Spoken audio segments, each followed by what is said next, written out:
Hello everyone and welcome back to the Cyclocross Social podcast. The Belgian Cyclocross season is underway and it got underway with a banger. Didn't it, Issam? Thank you for being here again. Yeah, absolutely. It's some would say that the international cyclocross season has been starting, but that's not really the case. I mean, it's the opening of the Belgian races and first Exactcross, first time on Belgium soil having a race, and immediately with some of the better riders of the field and a real test for the competitors.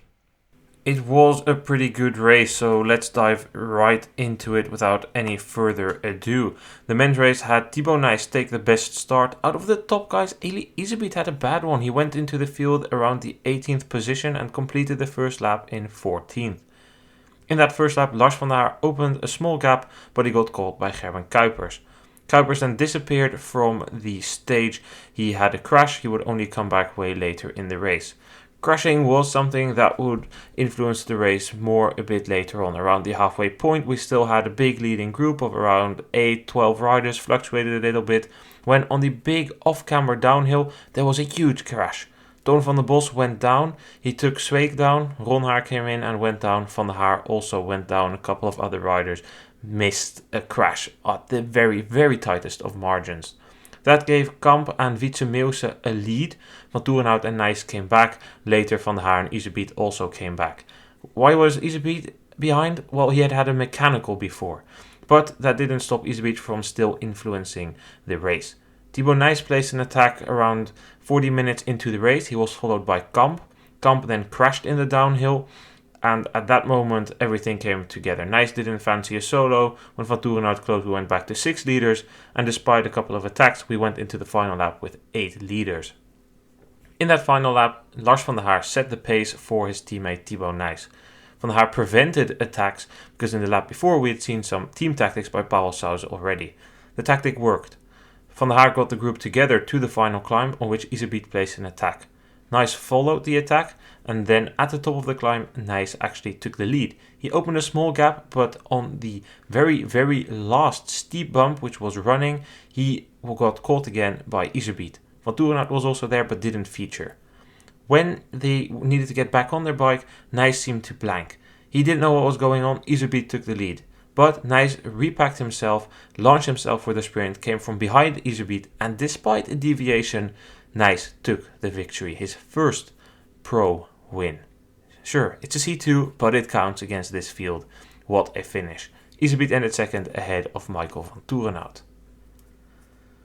Quite a race, Issam. Let's start in those final 2 laps. We couldn't go one race into the season without seeing team tactics being played by Pauwels Sauzen. Yeah, absolutely. I mean, especially in the beginning of the season, they always have some tricks up their sleeves. One thing that was, at least this year compared to the previous seasons in a way, is we had now a little bit more players that were fighting at the front. And I think that made the race obviously more interesting because you have more competitors that can battle it out. But overall, I think it was just entertaining to watch compared to sometimes where we had, Iserbyt, Van Toerenhout, and then, there was also a time when Zweek was part of the mafia of Pauwels Sauzen, in a way you can call them like that in some of the races. Yeah, in a way, yeah. No, but you have to respect what they are doing because in the end of the day, they had the numbers at that time and they were super strong and they could do that. But right now, thankfully we got kind of the guys that we knew eventually would climb up the ranks. Would eventually make it a little bit more difficult, and that's exactly what Nys did. Van der Haar did a very good job, making sure that the pace didn't really drop in that last lap as well. I think that was a really good job and very well done. And Nys did almost everything right. Then had his struggles running up that little climb just before the sprint. Iserbyt came back and then. Yeah, Nys shows that if you take him to a sprint, he's not going to leave it. And, a televised race, first race of the season, and then to win it, I mean, that must give him a great confidence boost. And Definitely for him the way you want to start the season. Yeah, I mean, there's nothing illegal about these team tactics, but it is just annoying to see. I can understand why they do it. I mean, as a team, you want the win, but from a fan perspective, it's just annoying to see. And it's also why you will hear people talk in terms as Pauwels Sauzen Mafia, because it's just, especially when Swake was on that team, not really that liked. But I did like the way the race unfolded. As you said, it was a bit of a peloton cross. I was actually pretty surprised by that, but it seemed like everybody was a bit cautious. First race for many of them, just thinking like, I don't want to show my cards too much. Couple of riders having issues, needing to chase and come back.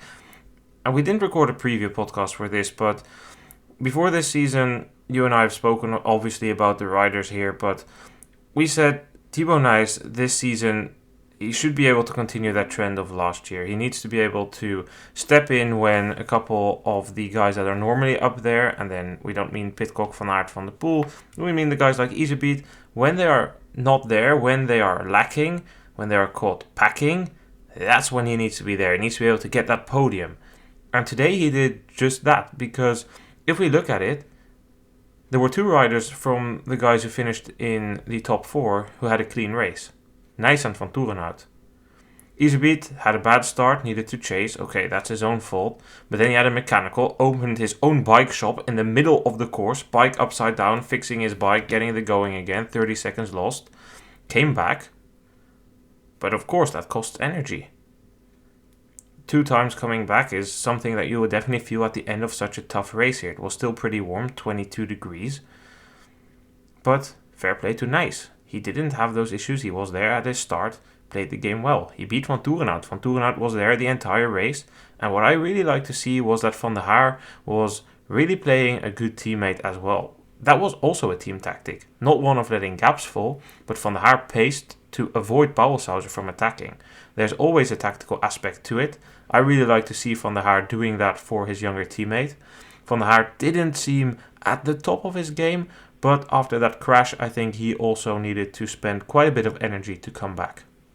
The dynamic is obviously nice to see between Nys and Van der Haar. It is a bit different the way they play it out, and I think maybe has to do with the fact that they know the sprint of Nys is very good. Nys was having a very good day.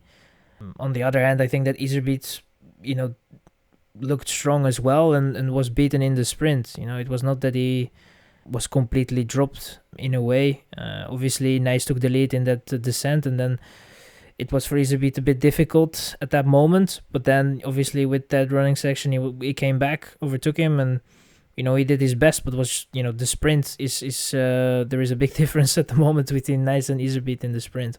It is early doors. It's the beginning of the season. We don't know how some of these guys are approaching their season, what their goals are going to be. Do they want to be very good right now? Do they want to be good in November, in December? But I think for Nys, it is very promising. And I think that, for Van der Haar having the experience, I think that he probably can help him and Ronald as well. If he was not involved in that crash, who knows what he could have done.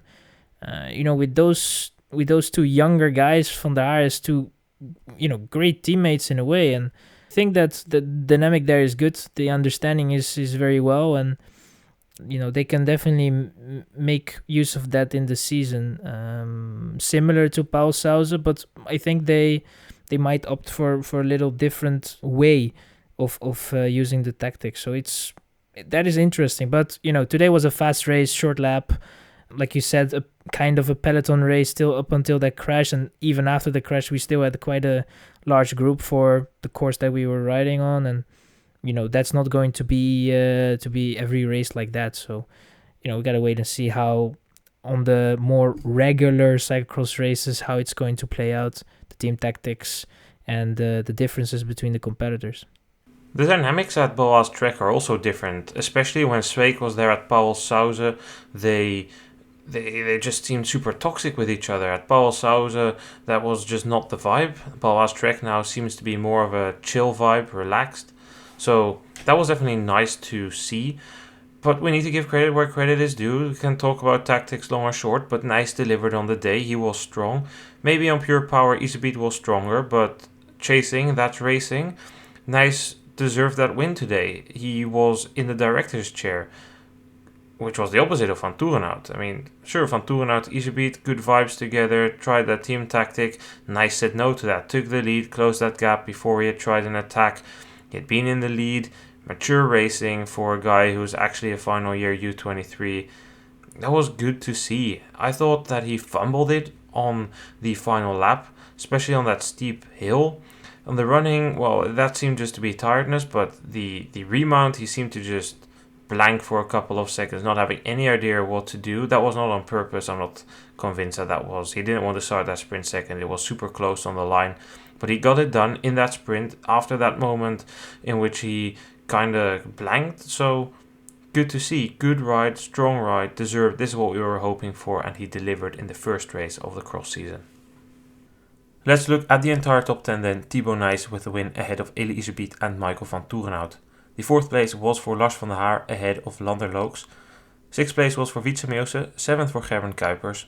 Ryan Kamp ended 8th, Arne Baars in 9th, and Daan Soete completed the top 10. We need to talk about a couple of things. Let's first talk about Gerben Kuipers. 7th place for the rider from Circus Reus Technoord, which is basically the Wanty-cross team. Pretty impressive ride by him, Issam. He was at the front in the first lap. This is a rider we're both super excited for this season. There's a lot of potential in him. Had a crash in the second lap. Then from there on lapped quicker than the front of the race. Joined the front of the race going into the final lap. Then didn't have the legs anymore. But nevertheless, very strong race by him. He himself said he thinks he could have won without the crash. What do you think? That is always difficult to say. You know, he would have been up there, considering how he rode his way back, but it's just super difficult because I think the riders in the front, their laps, there was a lot of, it was very inconsistent. Many of the laps were very inconsistent, so it was, and that always happens when you have a lot of guys at the front. You know, there is always going to be a moment when someone was pulling and kind of holds back, and the other riders don't really want to take the lead there. So that is obviously something that might have given him the idea, next to obviously his fast laps. I think he's in very good shape, and he already showed us last year that he has a potential to be around that podium spot. At the end of the day, if you want to win, you gotta make sure that you're up there in the last lap, and then finish it off the way Nys did. So I'm not gonna say that I don't like that he said that, but it's just, in my opinion, you should just kind of keep it for yourself. The race didn't go your way. You have to kind of deal with it and make sure that next time it's not going to be that way, and make sure that you actually win the race. So I think that he's going to win eventually this season, one race for sure, but it just today wasn't really his day, and he just needs to take the positives, and he clearly did, because he feels that he could have won the race.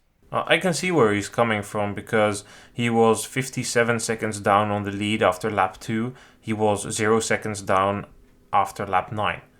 If you come back like that, I can understand where you're coming from, but it doesn't work like that. And this is a comment right after the race, so he doesn't know that. But if you're reasoning like this, what if Iserbyt didn't have his mechanical, didn't need to chase 30 seconds?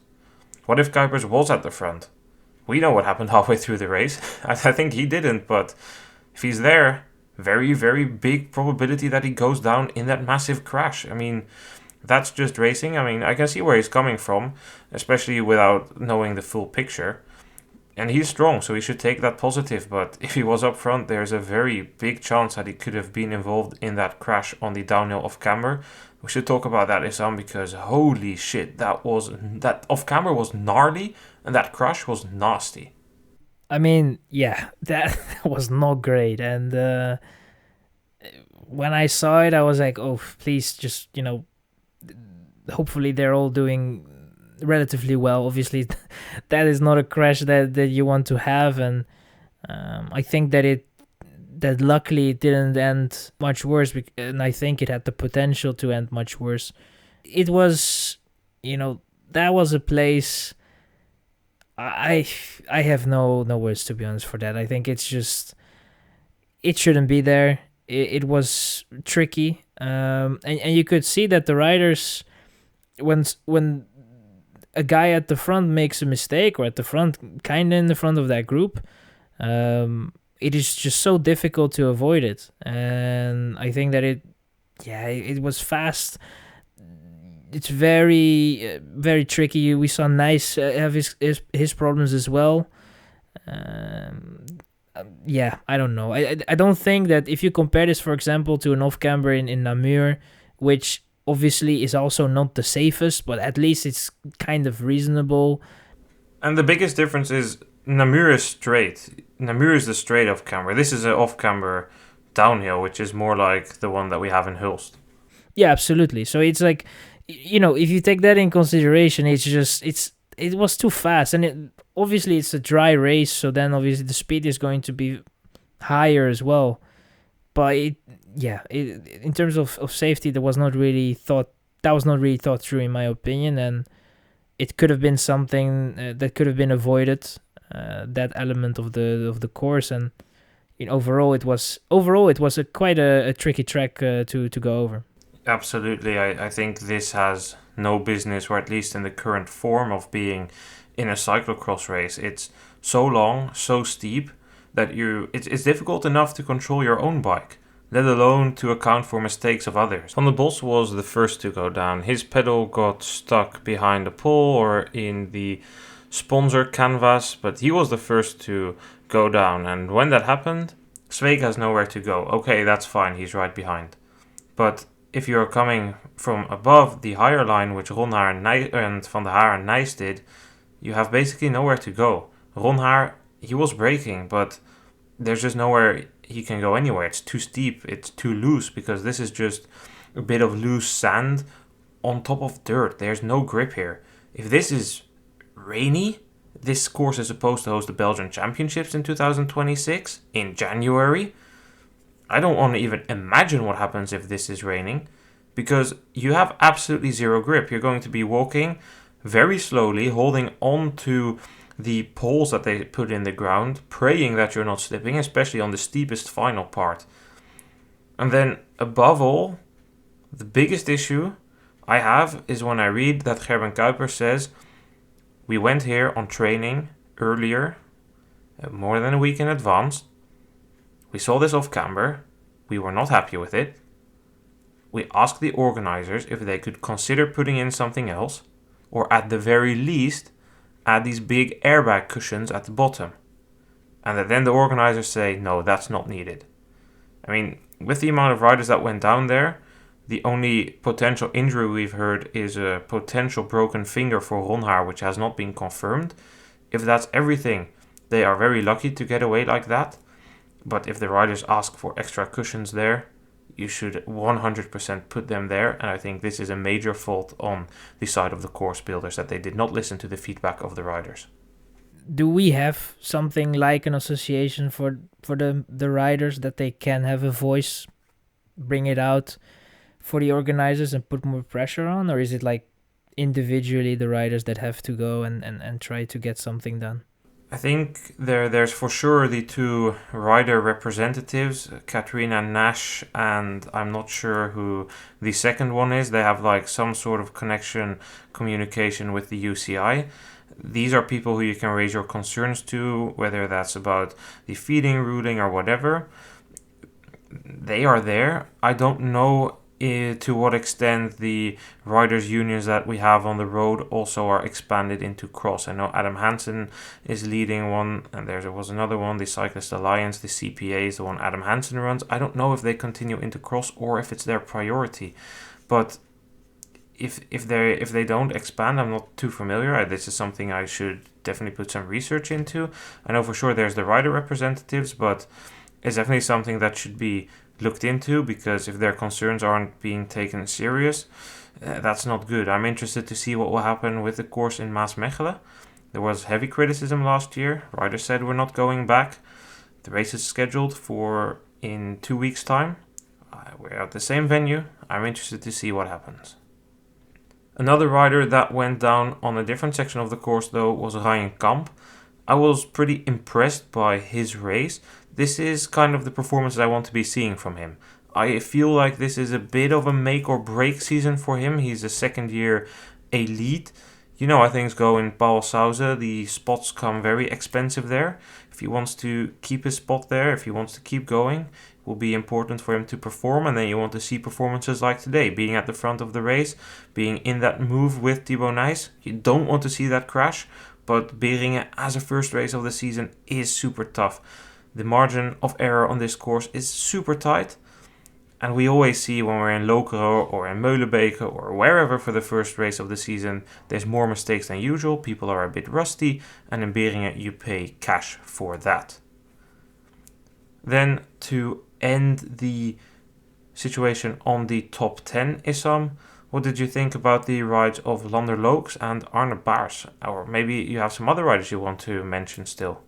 No, I mean, if we start off with the guys that you just mentioned, I mean, Lokes overall good ride, showed himself as well on the front for a little bit, but I think overall it seems that the step that he kind of made last year, where he was having some very good races, shows that he is still on a very respectable level. And you know, obviously with the transfer that he has made as well to the Titema Unibet, you know, that is obviously, see how that will play out. He's probably going to focus a little bit more on the road now with that transfer. Racing wise for him, this race was quite good. And for Arne Baars, you know, kind of the same thing. Like you said, it's the Beringen as your first race of the season. I don't know if it was his first race of the season, but I think he did they did the race in Mettenstetten in Switzerland as well. So it's not really his first race, but still, you know, it's early doors, beginning of the season, and you just enter it with so many doubts. He's still quite young, so I think for him also quite a promising result. But it's hard to put it in perspective, because it was a fast race. We had a couple of guys that probably could have been in front that didn't end up in front there. So give us a couple of races, and then we will I will make my mind on the performances. But for the first couple of races, I mean, it's a good result right now. Yeah, again, as you say, it's early days. We had a couple of blow-ups. Niels van der Putten blew up. Jente Michels never really got into it. Verstringen, a bit disappointing. We had a couple of DNFs to finish the administration. Ronhaar and Zweek, both involved in that big crash. I hope both are fine. Yeah, that's kind of it. And with that, we can move to the Dutch word of the week. Ze draaien rechtsop. Kan Thibau Nys uit dat wiel komen. Dus wordt de strip. Hij weg van zijn lijn een beetje af. En Nys gaat erover en wint. Patat. The Dutch word of this week, Issam, is Vaderlandsliefde, which is basically the same as patriotism, the love for your own country. And we can definitely sense in cross that is very strong in Belgium, because the opening of the international cross season, the proper start of the cross season, the start of the cross season, this week in the Belgian papers, it was kind of a race to present Beringen as the most important race in the world, when in reality it's not even the most important race of the weekend. It's a C2 race, and the C1 race in Brumat was a better event on a better course with a more international start field. International start field? What type of international start field? The men's race had only Dutch and Belgian riders. Oh, yeah. I mean, it's in Belgium. It's and I love Belgium, by the way. But the media sometimes can have I would almost say a delusional view on the sport, and it doesn't help the sport the way they think. It helps their numbers. It helps the interest of the Belgian companies and all that kind of stuff, the TV rights and you name it, the articles that they are writing for the Belgian media. But you know, if they would look into the broader spectrum of cyclocross and, you know, the international support that it needs in a way. Yeah, I mean it's definitely, you know, there are so many ways that you can grow this sport, and calling, you know, Beringen at the international opening weekend is definitely not one of them in my opinion, because we had the many great races in the last couple of weeks. You know, obviously with the USCX series that we have been following, that was great to watch as well, and there have been some couple of big names racing there as well, and in other races as well across Europe. So yeah, I think it's the Belgian media sometimes has this tendency of doing those things and looking in a very patriotic way, if you can call it like that, and you know that is their choice, but I'm not a fan of it, and it doesn't help cyclocross in my opinion. And you know, if we want to work on that internationalization of cyclocross, you know, we should maybe switch that idea that we have right now, or at least the Belgian media has, and hopefully one day we will see that. But for the moment, I don't see that happen anytime soon, to be honest. I don't either. It's a very egocentric look at the way, with Vaderlandsliefde, the love for their own country. I don't know to what extent Belgian media is interested in growing sport internationally. I think the answer to that, actually, I do know, is just not at all. The general interest of the Belgian public is not there. These people are against racing abroad. They don't like going to the US. The next 2 weeks will be dominated by people complaining about the costs and the jet lag and whatever. It already started during the broadcast. I already heard, oh, we're going to the US for only one race, big travel, what's the point? Oh, Van Empel is going, yeah, interesting, big trip. It doesn't help, as you say, to internationalize the sport, and I think it ultimately doesn't benefit their own idea. I would indeed say that for some of the races it's a bit delusional. If you hear a race organizer like the Cylocross Zonnebeke talk about it, and he's complaining, oh, all the good guys are in Benidorm. Yeah, well, of course all the good guys are in Benidorm. This is something we should applaud. Sure, Belgium is the holy ground of cross, and I absolutely love how many people turn out, and that the Christmas period is there is no problem at all. But we need to step away that Belgium is the only ground of cross. Beringen is a cross that's on my TV. Sure, it's broadcasted by the Belgian national TV, but I pay a bit for the GCN subscription or Eurosport, and I can watch the USCX series. I've been watching cross for 3 weeks. Cross has been going for a month, and to present this as the holy ground, the big start of everything, it's just not it. I think it's pretty disrespectful to the other organizers, and ultimately, as you might have heard now, I'm just not a fan of it. Just like I'm not a fan of the insane amount of pressure that is being poured on Fleur Moors. This, in case you have not heard of her name, is a first year U23 this season. She ended third at Road Worlds Juniors. She ended first. She won the European Junior Women European Championships. She's talented, but to call her the hope in dark days, or the bright light in the dark age of Belgium's women's cyclocross, it's just putting her under so much pressure. This is somebody who is talented but lacks a lot of cross experience. Made a transfer from Pauwels Sauzen to Baloise Trek. I think that is a good move if you want to combine road with cross. If you race for Pauwels Sauzen, you are not getting those opportunities. They should definitely invest in some sort of women's road program one way or the other. But to put this amount of pressure on a girl who still needs to turn 18, she's still 17-year-old, it must be tough. And then especially if you're missing out on the first races or race of the season because you have a bruised rib after a crash, and then all they can do is talk about how you would have ended in the top 10 or how you could have featured. Talk about overhyping and putting too much pressure on somebody, and then wonder how it's possible that a rider like Laura Verdonschot says that she struggled with the mental aspect of the pressure and stuff. 1 and 1 adds up to 2. Well, with that out of the way, time for some more nice talking, Issam. Let's go on to the women's race, where we had a demonstration by Fem van Empel. Unfortunately, the tendency from the USCX series has spread all the way to Beringen.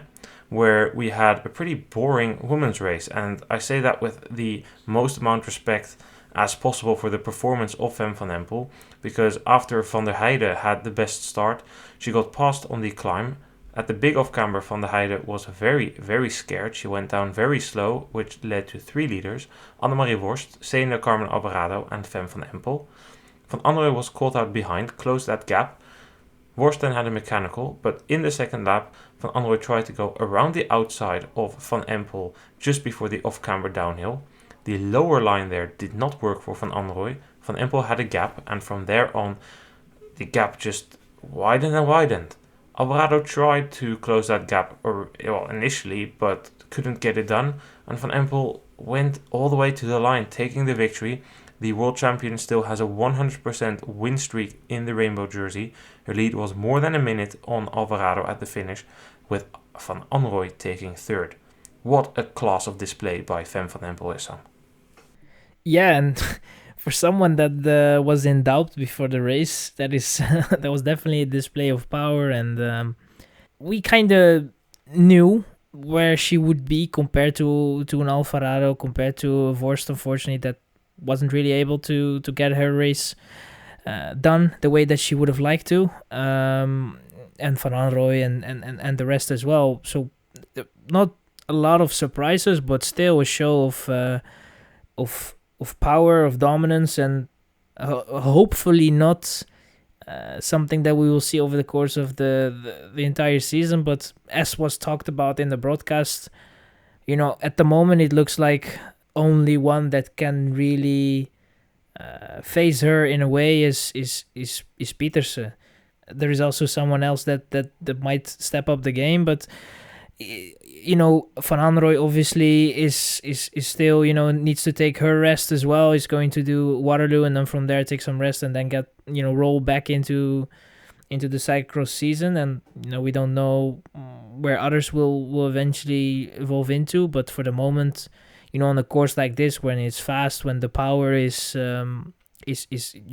can be used in such a way, Van Empel is at the moment just the best, the strongest, and very hard and tough to beat. Yeah, it's not unexpected what we see by Van Empel. It's still impressive, but last year we concluded that there were 3 riders above the rest: Van Empel, Pieterse and Van Anrooy. In a couple of races, for instance like Gavere, we saw that Brandt could compete. Brandt is out with a broken collarbone. I fear for the consequences that will have on her season. Vos is skipping the season. She underwent surgery for narrowed artery somewhere in her lower regions. So with that said, I still hope that Alvarado and Vorst can compete with them. I just think it will be very, very difficult, and might be the occasional day. I mean, this is not a course that suits Alvarado. Alvarado likes a bit of a flatter course, like Waterloo. I'm interested to see what she will do there, but overall these are the 3 names we should be looking at. Pieterse won in Mont Saint-Anne on the MTB today, secured the overall World Cup last week, won the short track World Cup overall this week. She's racing Waterloo, then taking 1 week's rest. As far as I've been confirmed, she will be racing every World Cup after that until Worlds, and maybe a couple of more during the Christmas period, but nothing too crazy. We will see what that brings. I expect Pieterse to grow in the season. We'll talk more about that in the preview for Waterloo this week. Van Anrooy's form is irrelevant at the moment. She's only racing because of sponsor importance, that she races in Waterloo next week, is doing this as a prep for that. It doesn't matter what she does. She's probably just resting a bit, not doing all too much cross training. That will come later, which leaves Van Empel as the expected winner. Nevertheless, still an impressive ride by her. Let's look at the entire top 10 then. Van Empel with the win ahead of Alvarado, Van Anrooy, Van Alphen and Vorst. Behind 5 Dutch women, we find 3 Belgian women. Alicia Frank ahead of Marion Norbert Ribeiro, Kiona Krabbe. NRK, the odd one out, the British rider in the top 10 in 9th. And Kim van der Stene ended 10th, but Issam, 10th place, not even making the 80% rule. Whoa, that is brutal. That is really brutal. Yeah, the opening of the international cyclocross season. Huh?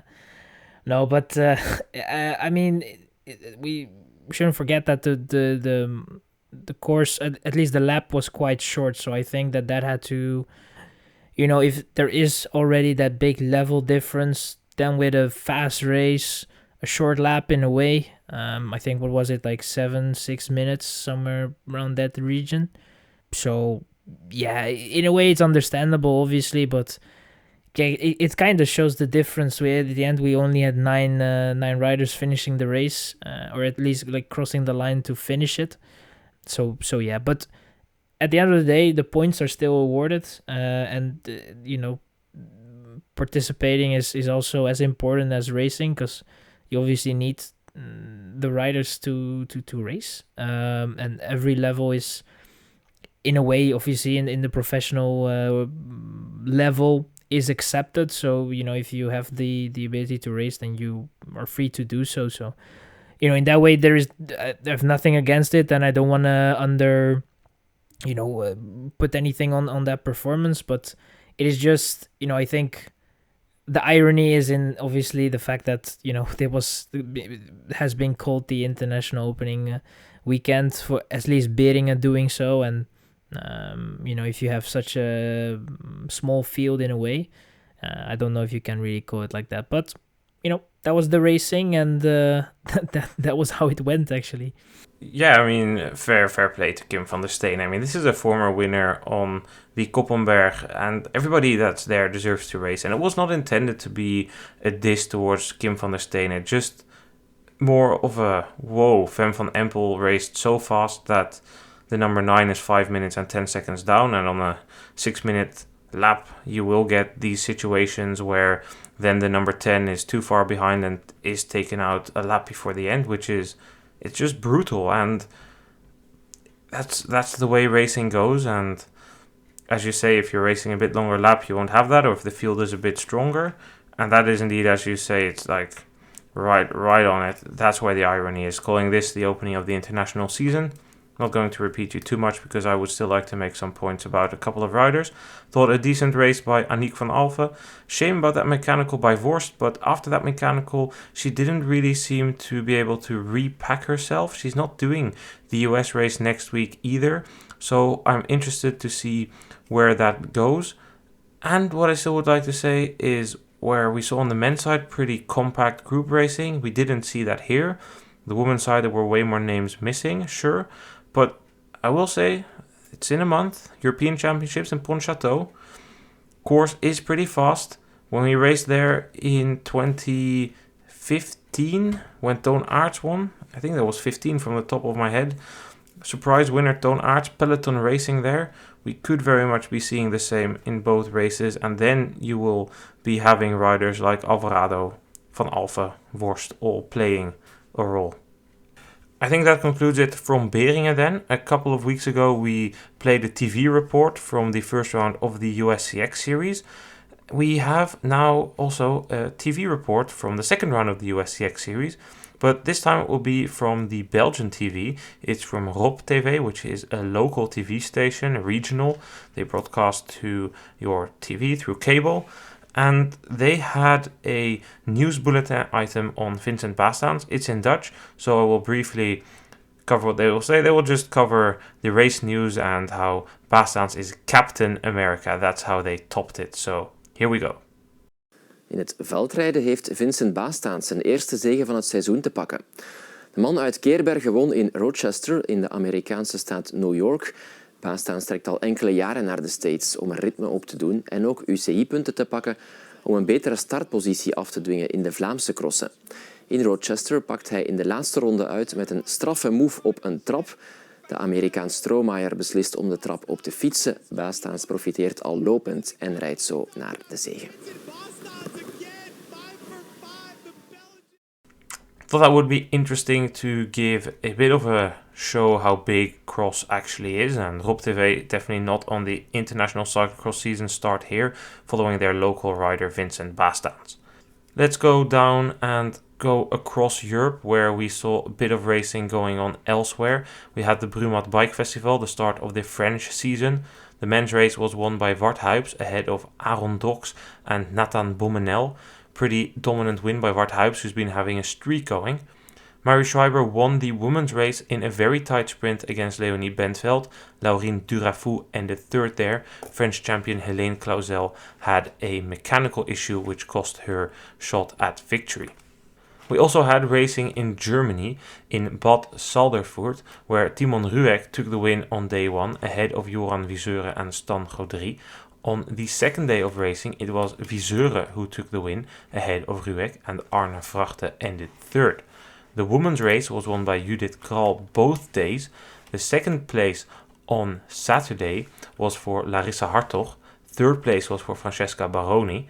We would have been in for the same podium on the Sunday race, but Hartog crashed in the final corner when she was going to sprint with Kral for the win. And the story that came around that was actually pretty shocking. She crashed and was injured. She went to the finish line, ended third. Baroni ended second, but after the finish she collapsed. She was taken to the hospital by ambulance. She got stitches. They checked her finger and her shoulder. They glued parts of her face. There are possible fractures in her shoulder which need to be examined in the Netherlands. So that was a pretty serious end to the race, which I thought was worth sharing, and of course hoping that she will recover very quickly. Then there was more racing. We were racing in Ossopo, Italy, where Federico Seolini took the win ahead of Gioele Bertolini and Antonio Folcarelli. The women's race was won by Sara Casasola ahead of Lucia Bramati and Eva Lechner, who just keeps going. We also had racing in Spain this weekend. There was racing in Marin today. Felipe Orts took the win ahead of Kevin Suarez Fernandez and Mario San Milan. But there was also racing on the Saturday. The race was won by Kevin Suarez Fernandez ahead of Felipe Orts and Jens Dekker. The women's races were both won by Laura Verdonschot ahead of Lucia González Blanco and Sofia Rodriguez Rever. That podium was identical on both days of racing. There was also racing in Slovakia, in Selce. Mikael Crispin took the win ahead of Marek Konva and Patrick Cerny. The women's elite race was won by a woman junior rider. Victoria Gladanova took the win ahead of Nikola Bajerova and Zuzana Kristala. That was not the only racing in the region. On Saturday, the Toy Toy Toy Cup took place in Mlada Boleslav. The women's race was won by Kristina Zemanova ahead of Katarina Hladikova and Victoria Gladanova. Third place there for the Slovakian rider. The men's race was won by Michal Boros ahead of Matthias Fiala and Jakub Riemann. Across the channel, we had the first round of the National Trophy Series in the UK take place. Elena Day won the women's race ahead of Alderney Baker and Ruby James. The men's race was won by Thomas Mean ahead of Toby Barnes and Daniel Barnes. Then from the channel we need to cross the big ocean to Indianapolis, where the first day of the Major Taylor Cross Cup took place. Fortunately no broadcast, but pretty good racing. The men's race was won by Joris Nieuwhuis ahead of Erik Brunner and Anton Ferdinand. Fourth place for David Haverdings there. The women's race was won by Zoe Baxet, who was training, collecting a free win there basically. That's not entirely fair because Manon Bakker put in a good ride, was pretty close in second place, and the third place there went to Isabella Holmgren. The women's race today has literally just finished with again the same podium. The men's race still needs to take place there. With that being said, I think we can conclude this episode of the Cyclocross Social podcast. Issam, thank you again for being here. Yeah, no problem. Thank you for having me. And now it's really starting, the international the international season. No, but looking forward to what's coming. Obviously, the races are getting underway. The World Cup is going to start, and from there, obviously, the ball is going to start rolling. And before you know it, it's going to be February, and we are at the end of the Cyclocross season. Yeah, Waterloo next week. We'll be recording a World Cup preview this week, discussing the calendar, our opinions on the calendar, who do we expect to be good, And you will be hearing from Jules van Kempen, one of the riders who performed very well in the USCX series. He will be sharing a bit of details on his season and his insights of the Waterloo World Cup. So hopefully you guys will all tune in. That episode should be out by Wednesday. Thanks for listening and see you guys then. Goodbye.